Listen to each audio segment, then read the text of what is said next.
Hello students, NS तथा JM classes में आपका स्वागत है। इससे पहले वाली क्लास के अंदर हमने 13वां चैप्टर स्टार्ट किया था और वो था आपके पास में प्रकाश विद्युत प्रभाव व द्रव तरंगे। तो प्रकाश विद्युत प्रभाव व द्रव तरंगों के अंदर हमने एक दो टॉपिक कर लिया था, तो उसको थोड़ा सा रिपीट कर लेते हैं, फिर उससे अगले वाला टॉपिक करते हैं।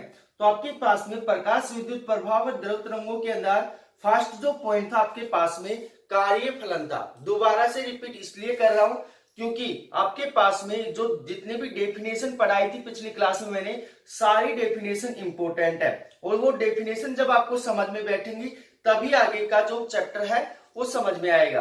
तो इसको अच्छे से पढ़ना भाई, क्योंकि आपके पास में ये क्लियर होगा तभी आपको आगे का चैप्टर समझ में आएगा, अन्यथा नहीं आएगा। तो आपके पास में इसके अंदर जो फर्स्ट टॉपिक था वो था आपके पास में कार्यफलन। फर्स्ट टॉपिक क्या था आपके पास में? कार्यफलन। और कार्यफलन को हमने किससे नोट किया था? W नोट से प्रदर्शित किया था।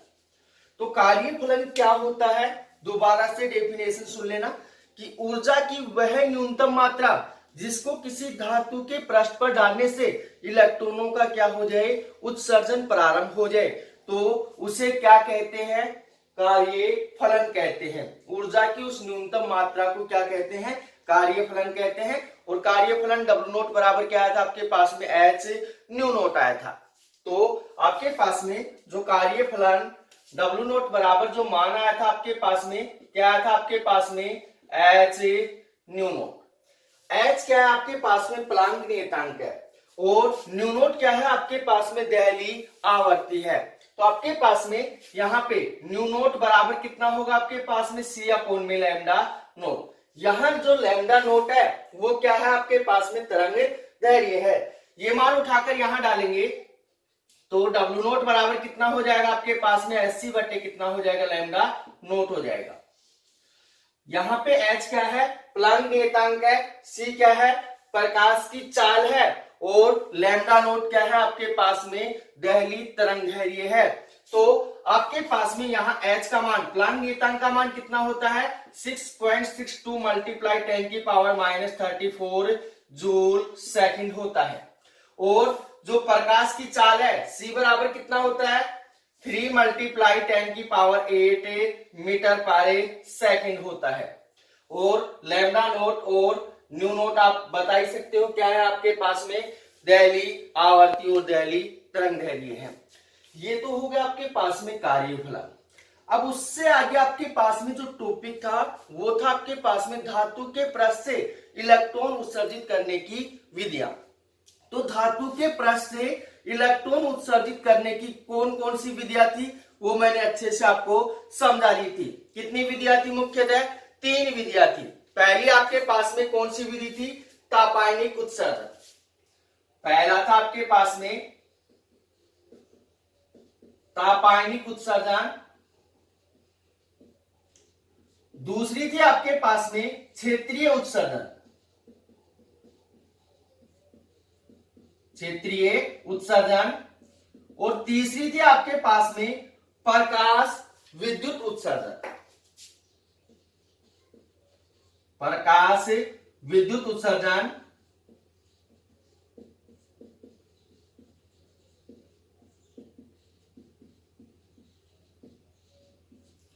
तो तीनों विधियों के बारे में मैं आपको अच्छे से समझा चुका हूं कि आपके पास में तापायनिक उत्सर्जन क्या होता है, क्षेत्रीय उत्सर्जन क्या होता है और प्रकाश विद्युत उत्सर्जन क्या होता है। अब आपके पास में जो तापायनिक उत्सर्जन है वो क्या होता है, दोबारा से डेफिनेशन सुन लेना कि जब किसी धातु को क्या किया जाता है? गर्म किया जाता है। जब किसी धातु को गर्म किया जाता है तो धातु तापीय ऊर्जा पाकर, कौन सी ऊर्जा पाकर? तापीय ऊर्जा पाकर इलेक्ट्रॉनों का क्या करने लगती है? उत्सर्जन करने लगती है, जिसे क्या कहते हैं? तापायनिक उत्सर्जन कहते हैं। क्षेत्रीय उत्सर्जन में क्या होगा?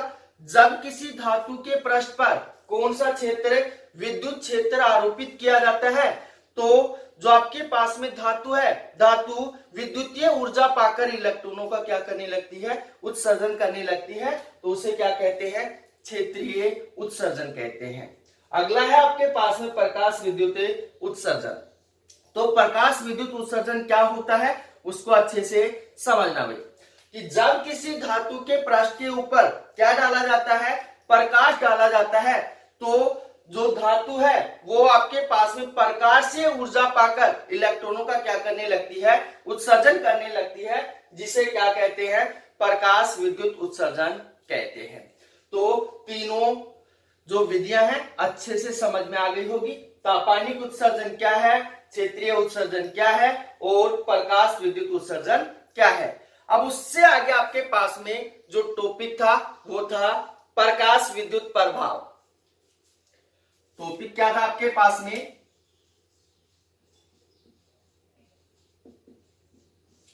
प्रकाश विद्युत प्रभाव।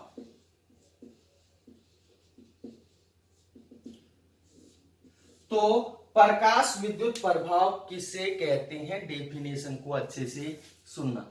जब किसी धातु के पृष्ठ के ऊपर दहली आवर्ती का प्रकाश डाला जाता है, कौन सी आवर्ती का, दहली आवर्ती। दहली आवर्ती क्या है वो अभी मैं आपको समझा दूंगा।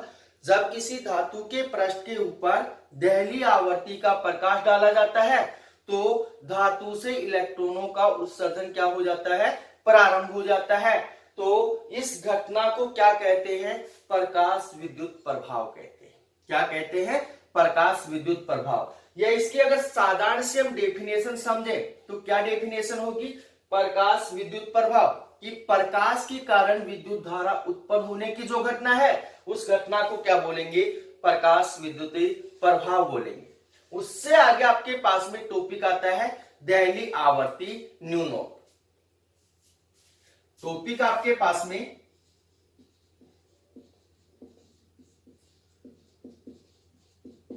दहली आवर्ती न्यू नोट। तो आपके पास में दहली आवर्ती क्या होगी, डेफिनेशन को अच्छे से समझना भाई, कि आपके पास में वह न्यूनतम आवर्ती, कौन सी आवर्ती, न्यूनतम आवर्ती जिसका प्रकाश किसी धातु के पृष्ठ पर डालने से इलेक्ट्रॉनों का क्या हो जाए, उत्सर्जन प्रारंभ हो जाए, तो उसे क्या कहते हैं, उस आवर्ती को क्या कहते हैं, दहली आवर्ती कहते हैं। तो वह न्यूनतम आवर्ती जिसका प्रकाश किसी धातु के पृष्ठ पर डालने से इलेक्ट्रॉनों का क्या हो जाए, उत्सर्जन प्रारंभ हो जाए, तो उस आवर्ती को क्या कहते हैं, दहली आवर्ती कहते हैं। उससे आगे आपके पास में अगला जो टॉपिक है वो है आपके पास में दहली तरंगदैर्घ्य। दहली तरंगदैर्घ्य किससे नोट करते हैं, लैम्डा नोट से प्रदर्शित करते हैं। तो दहली तरंगदैर्घ्य क्या होगा, अच्छे से समझना भाई, कि वह अधिकतम तरंगदैर्घ्य, वह अधिकतम तरंगदैर्घ्य जिसका प्रकाश किसी धातु के पृष्ठ पर डालने से इलेक्ट्रॉनों का क्या हो जाए, उत्सर्जन प्रारंभ हो जाए, तो आपके पास में क्या कहलाएगा, वह तरंगदैर्घ्य दहली तरंगदैर्घ्य कहलाएगा। अब यहाँ पे ध्यान देना कि जो तरंगदैर्घ्य है और जो आवर्ती है एक दूसरे से क्या होते हैं, व्युत्क्रमानुपाती होते हैं। जो आवर्ती है वो क्या होती है, न्यूनतम होती है, और तरंगदैर्घ्य क्या होता है, अधिकतम होता है। इससे पहले वाले चैप्टर के अंदर लास्ट में मैंने समझाया था आपको कि जिस आपके पास में जिस प्रकाश की आवर्ती क्या होगी, न्यूनतम होगी, तो उसका तरंगदैर्घ्य क्या होगा, अधिकतम होगा, और जिसका तरंगदैर्घ्य अधिकतम होगा उसकी आवर्ती क्या होगी, न्यूनतम होगी। तो आपके पास में ये हो गया आपके पास में दहली आवर्ती, दहली तरंगदैर्घ्य। उससे आगे आपके पास में एक इंपॉर्टेंट टॉपिक था, वो था आपके पास में निरोधी विभव या अंतक। तो निरोधी विभव या अंतक क्या होता है उसको अच्छे से समझना है। टॉपिक था आपके पास में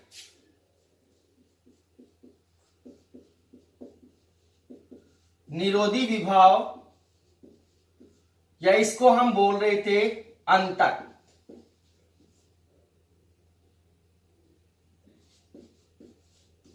तो आपके पास में निरोधी विभव या अंतक क्या होता है उसको अच्छे से सुनना भाई।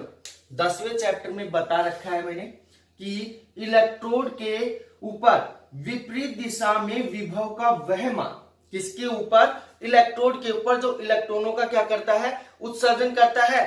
तो इलेक्ट्रोड के ऊपर विपरीत दिशा में किसका, जो आपके पास में विभव है उसका वह मान जो धारा के मान को क्या कर देता है, शून्य कर देता है, तो उस विभव को क्या कहते हैं, निरोधी विभव क्या या अंतक कहते हैं। दोबारा से डेफिनेशन सुनना कि इलेक्ट्रोड पर विपरीत दिशा में विभव का वह मान जो धारा के मान को क्या कर देता है, शून्य कर देता है, क्या कहलाता है आपके पास में, निरोधी विभव या अंतक। तो यहाँ कंफ्यूज मत होना भाई, यहाँ अंतक के नाम से भी आता है, तो आप आराम से लिख सकते हो ये क्या है, आपके पास में निरोधी विभव है। अब उससे आगे आपके पास में अगला जो टॉपिक है वो इसी क्रम में स्टार्ट करते हैं, वो आपके पास में फोटोन की अवधारणा। तो फोटोन की अवधारणा क्या होती है, इसको अच्छे से समझना। Topic very very very important है।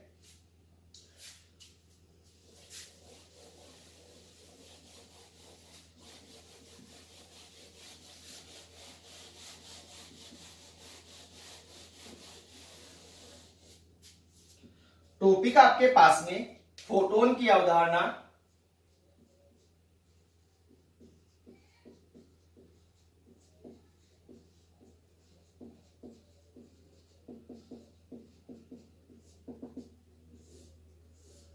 फोटोन की अवधारणा क्या है, इसको अच्छे से समझना। पिछली क्लास में मैंने आपको एक बात बताई थी कि फोटोन की अवधारणा को समझने के लिए हमें प्लांक के क्वांटम सिद्धांत को अच्छे से समझना होगा। तो आपने सभी ने पढ़ लिया होगा कि प्लांक का क्वांटम सिद्धांत क्या है। तो अब आपके पास में फोटोन की अवधारणा क्या है उसको अच्छे से समझना कि प्लांक के क्वांटम सिद्धांत का उपयोग करके आइंस्टीन नामक वैज्ञानिक ने क्या बताया है उसको ध्यान से सुनना। किसका प्रयोग करके, प्लांक के क्वांटम सिद्धांत का प्रयोग करके आइंस्टीन नामक वैज्ञानिक ने एक बात बताई है, उसको ध्यान से सुनना। कौन सी बात बताई है उसने, कि किसी कृष्णिकाय वस्तु द्वारा, कृष्णिकाय का मतलब होता है काली वस्तु, किसी काली वस्तु द्वारा ऊर्जा का जो अवशोषण होता है वो सतत रूप से नहीं होता, लगातार नहीं होता है, कुछ विभक्त बंडलों के रूप में होता है या पैकेटों के रूप में होता है। तो आपके पास में जो ऊर्जा है वो सतत रूप से अवशोषित नहीं होती है, उसका अवशोषण सतत रूप से नहीं होता है। किसमें होता है, बंडलों या पैकेटों के रूप में होता है, जिसे क्या कहते हैं, फोटोन की अवधारणा कहते हैं। दोबारा से सुनना कि प्लांक के क्वांटम सिद्धांत का उपयोग करके आइंस्टीन नामक वैज्ञानिक ने बताया है कि किसी कृष्णिकाय या काली वस्तु द्वारा ऊर्जा का जो अवशोषण होता है वो सतत रूप से न होकर कुछ विभक्त बंडलों या पैकेटों के रूप में होता है, जिसे क्या कहते हैं, फोटोन की अवधारणा कहते हैं। अब इसको आगे सोल्व करेंगे, पहले इसको लिखेंगे। किस प्रकार से लिखेंगे,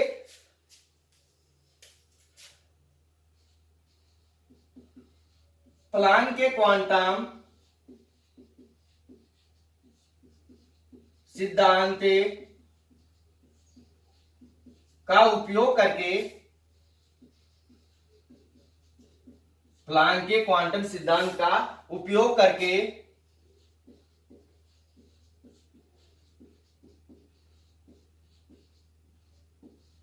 आइंस्टीन नामक वैज्ञानिक ने, आइंस्टीन नामक वैज्ञानिक ने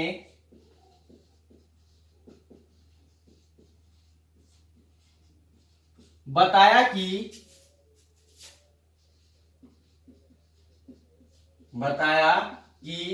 किसी कृष्णिकाय वस्तु द्वारा, किसी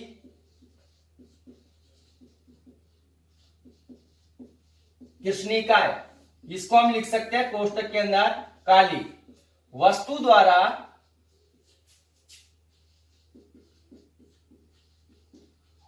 ऊर्जा का अवशोषण, ऊर्जा का अवशोषण सतत रूप में न होकर, सतत का मतलब होता है लगातार, सतत रूप में न होकर कुछ विभक्त मानों या बंडलों, कुछ विभक्त बंडलों या पैकेटों के रूप में होता है, के रूप में होता है, जिसे क्या कहते हैं, फोटोन की अवधारणा कहते हैं। बंडलों के रूप में होता है और आपके पास में जिसे क्या कहते हैं, फोटोन की अवधारणा कहते हैं। अब आपके पास में ऊर्जा के जो छोटे छोटे बंडल या पैकेट होते हैं उन्हें क्या कहा जाता है, क्वांटा कहा जाता है। क्या कहा जाता है, क्वांटा। तो इसमें लिखेंगे इन छोटे ऊर्जा के, इन ऊर्जा के छोटे बंडलों, छोटे बंडलों या पैकेटों को क्वांटा कहा जाता है, क्वांटा कहा जाता है। और ये क्वांटा ही फोटोन कहलाते हैं, ये क्वांटा ही क्या कहलाते हैं भाई, फोटोन कहलाते हैं। ये क्वांटा ही फोटोन कहलाते हैं।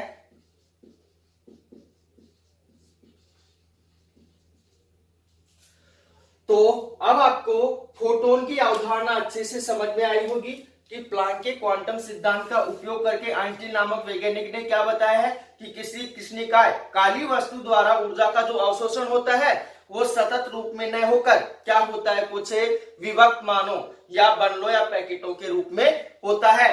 तो अब आपके पास में ऊर्जा के जो छोटे छोटे बंडल या पैकेट होते हैं उन्हें हम क्या कह रहे हैं, क्वांटा कह रहे हैं। और ये क्वांटा ही क्या होते हैं, आपके पास में फोटोन होते हैं। ये क्वांटा ही क्या होते हैं, फोटोन होते हैं। इसलिए आपके पास में ऊर्जा जो होगी वो पैकेट के रूप में, फोटोन के रूप में क्या होगी, ई बराबर क्या होगा आपके पास में, ई बराबर हो जाएगा आपके पास में एच न्यू। जो ऊर्जा होगी वो ई बराबर क्या होगी, एच न्यू होगी। एच यहाँ पे आपके पास में प्लांक नियतांक है और न्यू क्या है, आपके पास में आवर्ती है। जो ऊर्जा होगी वो क्या होगी, ई बराबर एच न्यू। जो बंडल के रूप में ऊर्जा होगी ई बराबर क्या होगी, एच न्यू होगी। एच क्या है आपके पास में प्लांक नियतांक है और न्यू क्या है आपके पास में जो आवर्ती है। अब आपके पास में यहाँ पे न्यू बराबर कितना मान होगा, आपके पास में सी अपॉन में कितना होगा, लैम्डा होगा। तो आपके पास में ई बराबर कितना हो जाएगा, एस सी बटे कितना होगा आपके पास में, लैम्डा हो गया। ये आ गया आपके पास में समीकरण नंबर 1। अब उससे आगे 11वीं क्लास के अंदर करवाया था मैंने कि आइंस्टीन का द्रव्यमान ऊर्जा समीकरण। 11वीं क्लास में अच्छे से समझाया था कि आइंस्टीन का द्रव्यमान ऊर्जा समीकरण क्या होता है, ई बराबर क्या होता है, एम सी स्क्वायर होता है। तो आगे लिखेंगे आइंस्टीन के द्रव्यमान ऊर्जा समीकरण से, आइंस्टीन के द्रव्यमान ऊर्जा समीकरण से, द्रव्यमान ऊर्जा समीकरण से आपके पास में ई बराबर कितना होगा भाई, ई बराबर हो जाएगा आपके पास में एमसी स्क्वायर, एमसी स्क्वायर। यह आ गया आपके पास में समीकरण नंबर 2। अब उससे आगे ध्यान से समझना भाई कि आपके पास में समीकरण 1 और समीकरण 2 के अंदर ई बराबर एस सी बटे कितना है, लैम्डा है, और ई बराबर कितना है, एमसी स्क्वायर है। जब दोनों का एलएचएस मान समान है तो दोनों का आरएचएस मान भी क्या होगा, समान होगा। तो आगे लिखेंगे समीकरण 1 तथा समीकरण 2 से, समीकरण 1 तथा समीकरण 2 से क्या मान हो जाएगा भाई आपके पास में, एस सी बटे लैम्डा बराबर कितना हो जाएगा, एम सी स्क्वायर हो जाएगा। तो आपके पास में यहां हो जाएगा एस सी बटे कितना हो जाएगा, लैम्डा बराबर कितना होगा, एम सी स्क्वायर। स्क्वायर से सी क्या हो जाएगा, कैंसिल हो जाएगा। क्या मान बचेगा आपके पास में, एच बटे कितना हो गया, लैम्डा बराबर कितना हो गया, एम सी हो गया। कितना हो गया, एम सी। अब आपके पास में लैम्डा को इस साइड भेजेंगे, एन सी को इस साइड भेजेंगे, तो क्या मान होगा आपके पास में, लैम्डा बराबर हो जाएगा एच बटे कितना हो जाएगा एम सी। लैम्डा को इस साइड भेज रहे हैं, एन सी को इस साइड भेज रहे हैं, तो लैम्डा बराबर कितना हो जाएगा आपके पास में एच बटे एम सी हो जाएगा। अब यहां पे ध्यान देना कि आपके पास में एम सी, एम क्या है द्रव्यमान है, सी क्या है प्रकाश की चाल है, तो आपके पास में द्रव्यमान गुणा चाल या वेग क्या कहलाता है आपके पास में संवेग कहलाता है। तो यहां पे क्या हो जाएगा P हो जाएगा, तो लैम्डा बराबर कितना हो जाएगा आपके पास में H बटे कितना हो गया P हो गया। तो ये हो गया आपके पास में फोटोन की अवधारणा। तो लैम्डा बराबर कितना आ गया आपके पास में H बटे P आ गया। अब उससे आगे आपके पास में कई बार पूछा गया क्वेश्चन है बोर्ड एग्जाम के अंदर कि फोटोन के गुणधर्म लिखिए, क्या लिखिए गुणधर्म। तो फोटोन के गुणधर्म क्या क्या हैं उनको अच्छे से समझना भाई। तो इसको मैं रब कर रहा हूं, अगर आप इसका स्क्रीनशॉट लेना चाहते हो तो ले लो।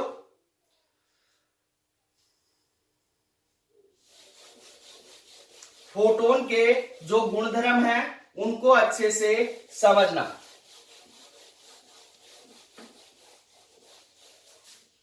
फोटोन के कौन कौन से गुणधर्म हैं आपके पास में पॉइंट है, फोटोन के गुणधर्म, फोटोन के गुणधर्म।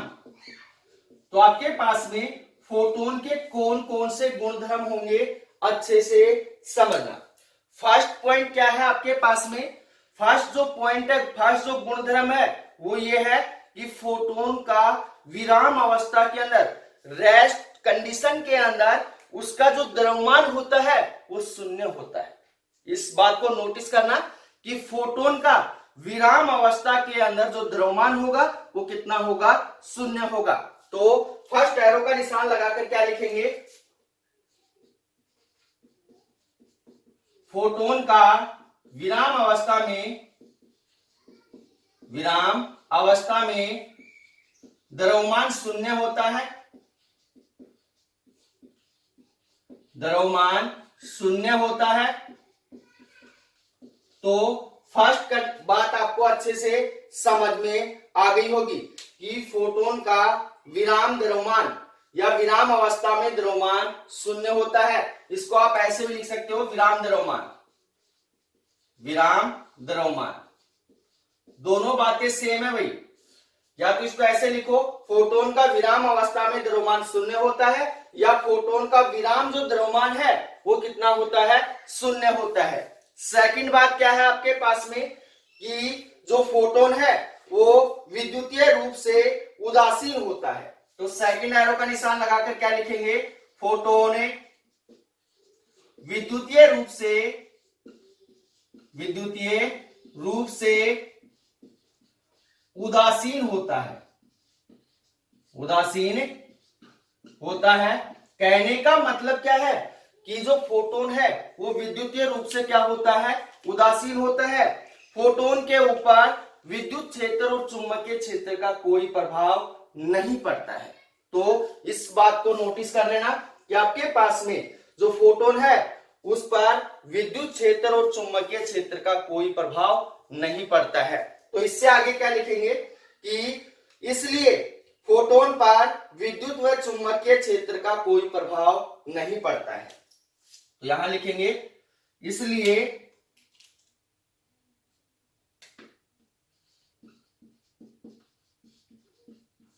फोटोन पर विद्युत तथा चुंबकीय क्षेत्र, विद्युत तथा चुंबकीय क्षेत्र का कोई प्रभाव नहीं पड़ता है, का कोई प्रभाव नहीं पड़ता है।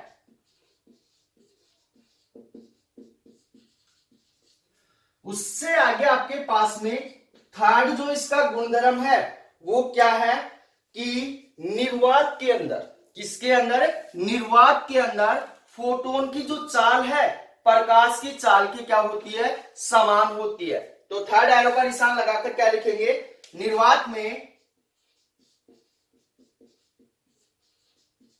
फोटोन की चाल प्रकाश की चाल के समान होती है। प्रकाश की चाल के समान होती है।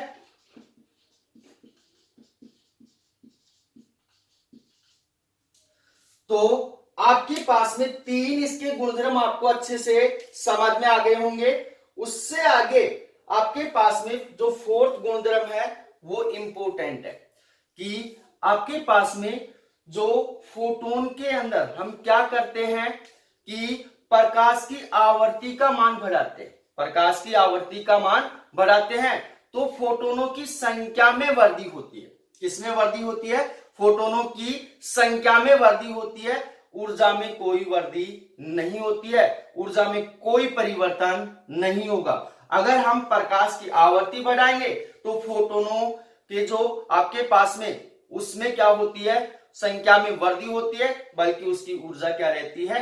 अपरिवर्तित रहती है। तो 4th एरो का निशान लगाकर क्या लिखेंगे कि आपके पास में यदि प्रकाश की आवर्ती बढ़ाई जाती है, यदि प्रकाश की आवर्ती बढ़ाई जाती है तब क्या होता है भाई? आपके पास में उत्सर्जित फोटोनों की संख्या बढ़ती है। तब उत्सर्जित फोटोनों की संख्या बढ़ती है।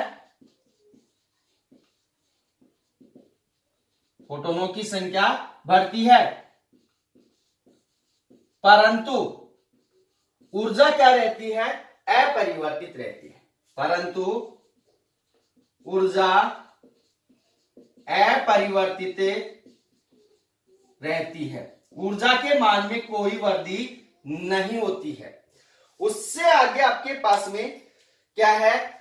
जो 5वां पॉइंट है, गुणधर्म है, ये भी इंपॉर्टेंट है। यदि फोटोन किसी द्रव कण से क्या करता है?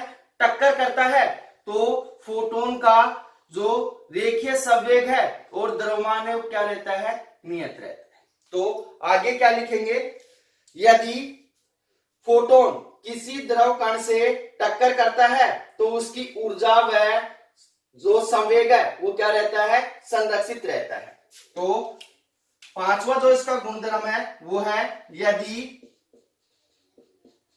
फोटोन किसी द्रव कण से टक्कर करता है, द्रव कण से टक्कर करता है, तब उसकी ऊर्जा व संवेग क्या रहता है? संरक्षित रहता है। तब उसकी ऊर्जा एवं संवेग संरक्षित रहता है। तो ये क्या हो गए भी आपके पास में? फोटोन के गुणधर्म हो गए, 5 गुणधर्म हो गए।